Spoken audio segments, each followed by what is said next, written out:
Bismillahirrahmanirrahim. Assalamualaikum warahmatullahi wabarakatuh.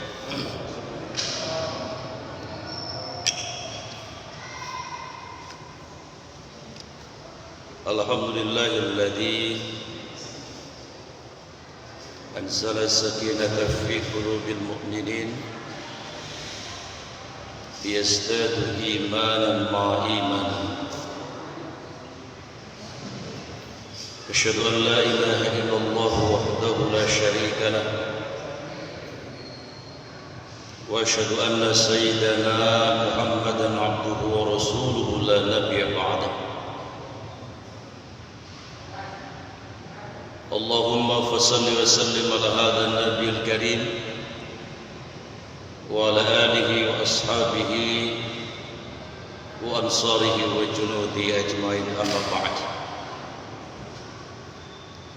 قال الله تعالى: أعوذ بالله من الشيطان الرجيم يرفع الله الذين آمنوا منكم والذين أوتوا العلم درجات. Allah akan meninggikan derajat orang-orang beriman dan orang-orang yang diberi ilmu beberapa derajat di dunia dan di akhirat. Semoga kita bagian dari orang-orang yang Allah tinggikan derajatnya. Amin ya rabbal alamin. Salawat dan salam semoga senantiasa Allah curahkan kepada uswah kita baginda Rasulullah Muhammad sallallahu alaihi wasallam. Atas jasa beliaulah alhamdulillah dengan para sahabat Islam sebagai sebuah sistem hidup yang meliputi seluruh aspek kehidupan, mengatur kita dari mulai bangun tidur sampai tertidur kembali sampai kepada kita.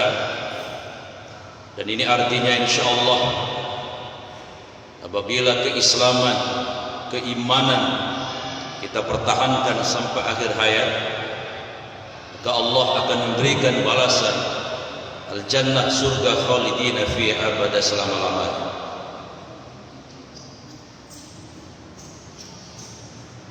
Ketua DKM Masjid Jami' Radhatul Jannah yang Allah muliakan, beserta segenap jamaah maghrib yang Allah cintai, kita lanjutkan tadabbur kita surat Al-Baqarah, masih ayat yang kedua. Jadi Al-Quran adalah hudal lil muttaqin, petunjuk bagi orang-orang yang bertakwa. Kemarin saya sampaikan petunjuk atau hidayah ada 5 macam menurut Syekh Wahbah Al-Zuhair, ulama besar Syria atau Damaskus. Yang pertama adalah hidayatul fitri, hidayah fitrah secara umum. Khamsatul makhluqat, Allah berikan kepada 5 makhluk. Mengapa seorang bayi ketika baru lahir dia menangis, dia mencari ASI? Itu yang memberi petunjuk adalah Allah. Mengapa burung mencari ranting-ranting kecil lalu disimpan di atas pohon menjadi rumahnya? Itu yang memberi petunjuk Allah. Mengapa kambing ketika lahir anaknya dijilati? Itu petunjuk dari Allah. Yang kedua adalah hidayatul khawas, petunjuk yang berupa panca indera. Dengan mata kita bisa melihat kebenaran, dengan telinga kita bisa mendengar al-haq, sehingga kita mendapatkan petunjuk. Kemudian yang ketiga, al-hidayatul aql, hidayah atau petunjuk berupa akal, Jadi ini akal adalah petunjuk dari Allah. Makanya ada afala tatafakkarun, afala ta'qilun. Tidaklah kalian mempergunakan akalnya. Karena betapa banyak orang yang sekarang ini masuk Islam, ketika mereka mengeksplorasi akalnya, mencari kebenaran. Yang keempat, hidayatul-din, hidayah agama. Kita alhamdulillah begitu lahir include sudah diberi hidayah agama karena nasab kita, bapak dan ibu kita orang Islam. Dan yang kelima adalah hidayatul taufik. Apa hidayatul taufik itu? Ya ini kesesuaian antara apa yang dikerjakan oleh kita dengan apa yang disukai Allah. Ini anak-anak remaja ini dapat taufik ini. Yang lain mungkin sedang main game, tapi dia dengar pengajian, itu taufik. Kalau dia belum balik, pahalanya yang dapat emak bapaknya. Kalau sudah balik, pahalanya double, dia dapat, emak bapaknya double. Karena orang tua itu punya keuntungan dari anak yang baik, anak yang soleh itu pertama doanya, yang kedua sedekahnya. Jadi kalau anak sedekah niatin buat bapaknya, sampai, dan yang ketiga adalah amal solehnya. Taufik. Dan ini mahal. Kemudian al-muttaqin, itu jamak, asal katanya waqa, artinya menjaga. Jadi orang yang bertakwa itu orang yang menjaga hak-hak Allah dan Rasulnya, menjaga aturan dan hukum-hukum Allah, menjaga adab dan akhlak kepada Allah, menjaga adab dan akhlak kepada makhluk-makhluk Allah. Itu takwa. Banyak yang mendefinisikan takwa, antara lain sahabat Ubay bin Ka'ab. Ada yang kenal nggak sahabat Ubay bin Ka'ab? Dipastikan kalau ada yang jawab kenal, harus ke klinik diperiksa. Mungkin ada yang agak konslet karena mustahil kita mengenal sahabat Ubay bin Ka'ab karena beliau sudah wafat. Kalau si Mbay, mungkin ada yang kenal ya, ada anak namanya si Mbay. Sahabat Ubay bin Ka'ab pernah ditanya oleh Sayyidina Umar, ya Ubay bin Ka'ab, labaik ya Umar, ma huwa taqwa? Takwa itu apa sih? Sahabat Ubay ditanya seperti itu, balik bertanya kepada Sayyidina Umar, Tuan Umar, labaik, Anda pernah enggak lewat di sebuah jalan, jalannya cuma pas sebadan, kemudian banyak durinya? Kira-kira sikap Anda ketika berjalan itu bagaimana? Sayyidina Umar menjawab, Tobaan, tentu saja saya akan jalan sangat hati-hati. Karena pertama takut kena duri, yang kedua takut menyenggol tadi pagar. Ubay bin Ka'ab mengatakan, begitulah takwa kira-kira. Orang yang berjalan dalam hidup ini, ketika di dunia ini banyak jebakan-jebakan, banyak tipu daya, mereka hati-hati berkata, hati-hati berpikir, hati-hati berkata dan seterusnya, bersikap dan sebagainya. Itu orang takwa. Sayyidina Ali, menantunya Rasulullah, pernah mendefinisikan takwa. Kata beliau, takwa itu ada 5 cirinya. Pertama, khaufun minal jalili.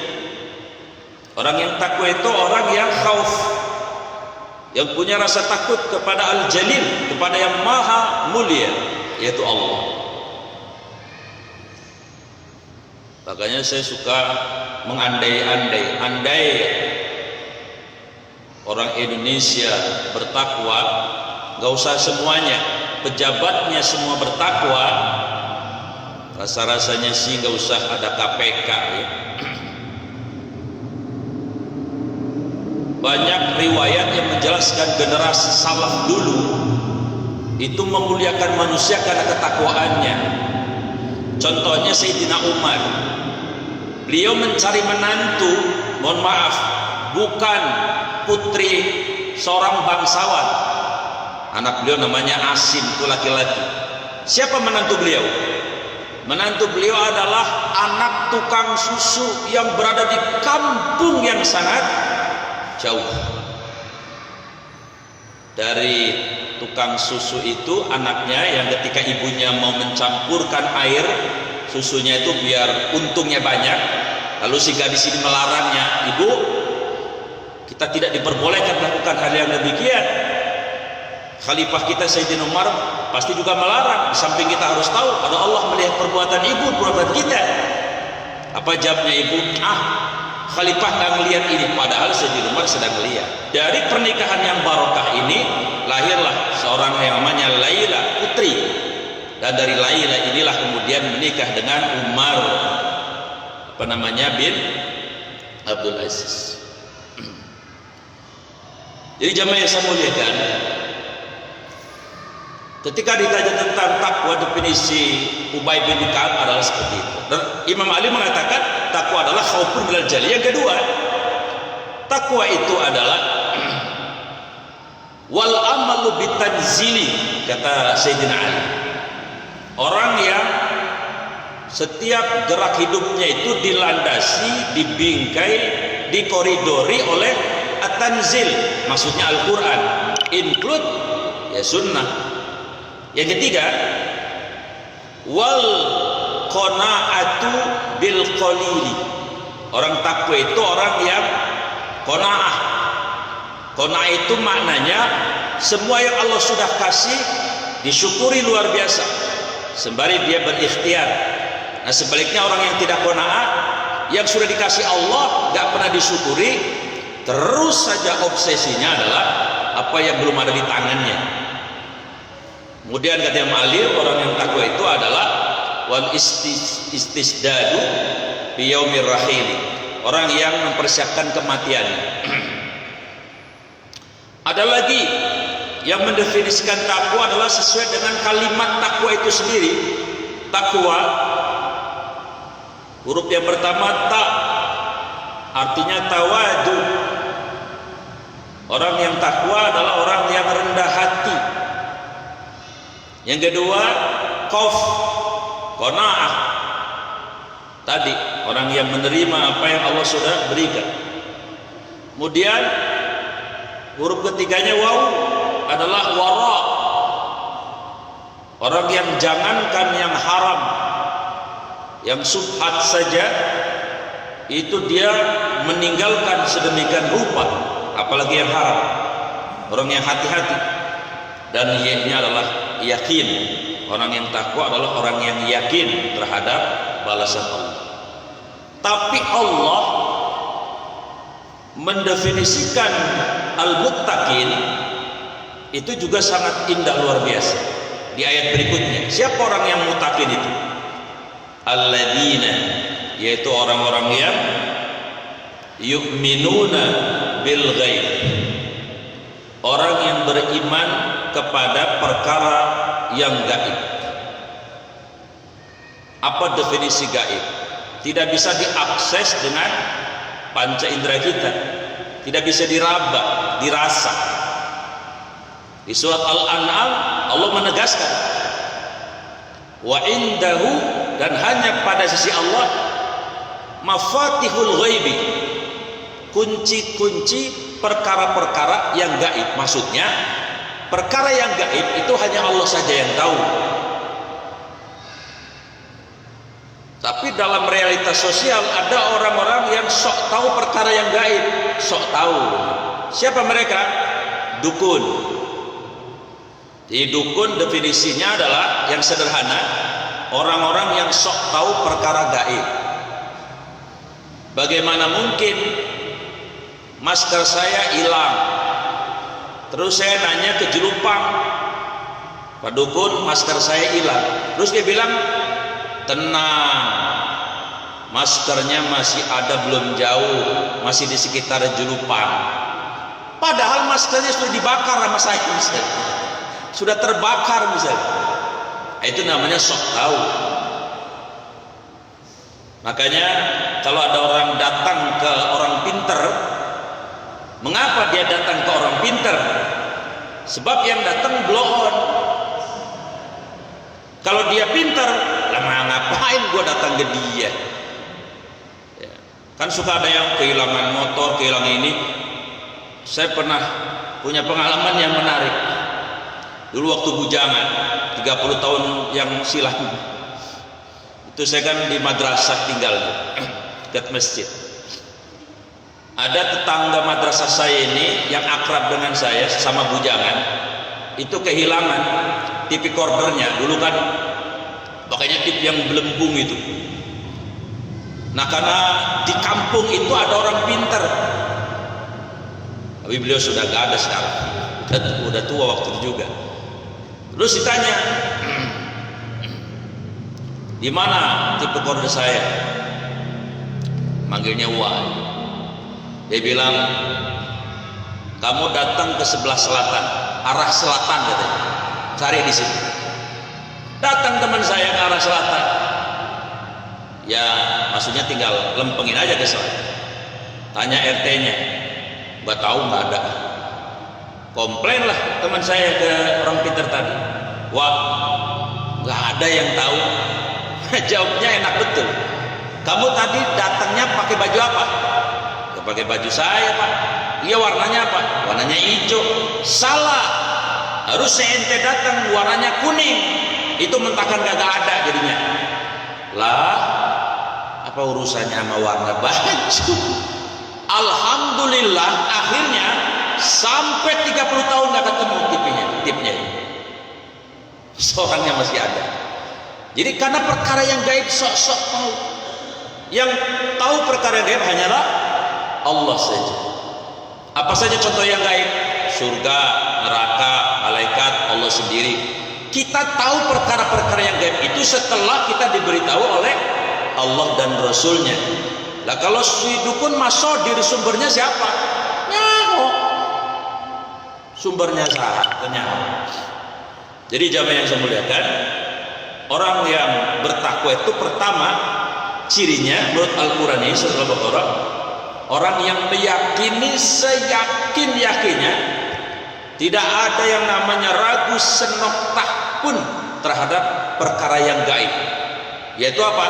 Surga, neraka, yaumul hisab, barzakh, dan yang gaib yang lain. Kalau ada orang tidak percaya kepada perkara yang gaib, maka dia batal menjadi orang yang bertakwa. Kemudian yang kedua, orang yang bertakwa harus memiliki ciri yuqimunas shalah. Saya yakin semua guru-guru sudah menjelaskan apa beda yakdis sholat, menjalankan sholat, dengan yuqimu sholat, mendirikan sholat. Nah di sini Allah menyebutnya yuqimu. Jadi orang bertakwa itu yuqimu, bukan yakdi. Orang yang mendirikan sholat yuqimu ada 5 ciri. Satu, saya pernah sampaikan, on time, tepat waktu. Dua, fahmus sholat, dia berusaha keras memahami apa yang diucapkan ketika sholat, walaupun nggak harus semuanya. Ustaz aja nggak bisa semuanya, tapi yang penting-penting ngerti. Iya, karena butuh hanya kepadamu kami mengabdi Allah, wa iya karena ngerti. Rabbighfirli, ampuni aku, warhamni, sayangi aku, wajburni, tutupi kekuranganku, wahzuqni, karuniakan rezeki kepadaku, wahdini, bimbing dan arahkan hidupku atau beri aku petunjuk, wa'afini, sehatkan lahir batinku, wa'afan. Ngerti, yang penting-penting ngerti. Inna sholati wa nusuki, ngerti. Walaupun dari takbir sampai salam, ya ada juga yang tidak ngerti semuanya. Itu wajar karena kita bukan orang Arab. Yang ketiga, ciri orang yang yuqimuna sholat adalah dia melaksanakan nilai sholat di luar sholat. Jika dia salam, assalamualaikum, saya harus menjadi agen perdamaian, ya dia laksanakan di luar sholat. Masa habis sholat berantem, ya berarti belum yuqimuna sholat, tapi yakdi sholat. Yang keempat, ciri orang sholat yang yuqimuna sholat, sholat adalah kebutuhan. Sholat adalah kebutuhan. Kalau yang menjalankan sholat, kadang-kadang sholat beban. Apa cirinya? Apa bedanya? Yang butuh sama yang menjalankan. Kalau yang butuh belum azan sudah nanyain sama istrinya, mah, oh belum adzan Isya ini ya? Ya bentar lagi dah, lagi ngaji dulu kali Ustaz Gufron. Nah ini yang butuh, ada rindu. Tapi kalau yang beban, begitu muazin Allahu Akbar, adzan mulu ya mah, perasaan baru maghrib udah Isya lagi baik. La ilaha illallah. Rasanya bosen deh azan. Nah kita kategori yang mana? Ya masing-masing aja identifikasi diri ya. Mudah-mudahan mas saya mah yang tadi yang butuh gitu. Mohon maaf, semakin terus kita butuh sholat itu nanti semakin nikmat itu sholat. Jadi kita ukur sendiri masing-masing. Kalau sholat kita nikmat, terutama sholat tahajud nikmat, berarti kita kategorinya orang yang sudah butuh. Tapi kalau beban, level kita baru yakdi sholat, baru menjalankan sholat. Sedangkan orang yang bertakwa yuqimuna sholat, yaitu orang yang mendirikan sholat. Waktunya habis. Emang begitu amanatnya. Kalau udah 40 kata Abah, cekapnya Ustaz. Mana semua? Insya Allah kita lanjutkan di lain waktu. Kita tutup dengan kafaratul majlis. Subhanakallahumma bihamdik, asyhadu an la ilaha illa anta, astaghfiruka wa atubu ilaik. Mohon maaf lahir dan batin. Assalamualaikum warahmatullahi wabarakatuh.